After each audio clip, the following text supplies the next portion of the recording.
Finding myself unable to sleep during the tedious November nights, I'd taken to laying in a small nook in the corner of an empty room in the house, partly to escape from the freezing draught spewed by broken windows puncturing the rotten edifice, and partly to entertain myself with a view. This nook, nestled beside a crummy bookcase in the corner of the room, looks down over the village street, which remains lit up throughout the night. During the small hours, I would watch as the stiff winter breeze animated a ballet of food cartons, leaves, plastic wrappers, and so forth, which would dance in the gusts and lift suddenly into the air and dance away along the narrow street, eventually disappearing from view. I watched this street ballet for nights at a time with strained yellow eyes that wept continuously from both the insomnia I had begun to experience and the recent meteorological disturbances which seemed to have produced an inexplicable rank aura throughout the old house. I watched, but never once fell into the restorative sleep that was my deepest need.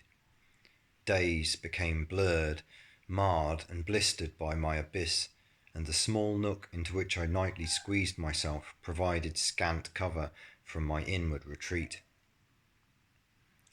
It was during one such night that the hallucinations began. Autumn had already lapsed into hard winter. The entertainment provided by the street ballet had subsided due to the encroachment of a low-pressure front in the valley, leaving the village and the surrounding mountains in a perpetual pall of heavy grey cloud smothering the waning moon. Without wind to animate them, the familiar cast of characters in my nightly show now laid motionless in creases and corners, just rubbish. Then the rank aura began to proliferate in a dense, invisible cloud. Without even a breath of air to disperse the foul atmosphere, I was suddenly stricken by insufferable migraines which would last for days at a time.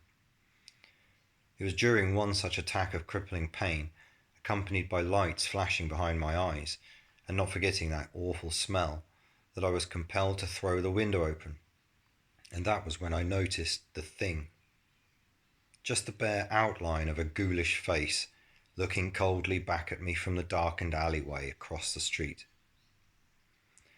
It was a wizened, pale face, not quite like that of an old man, because there were no eyes in the hollow sockets, no teeth or gums inside that open mouth, which yawned and seemed to swallow the light.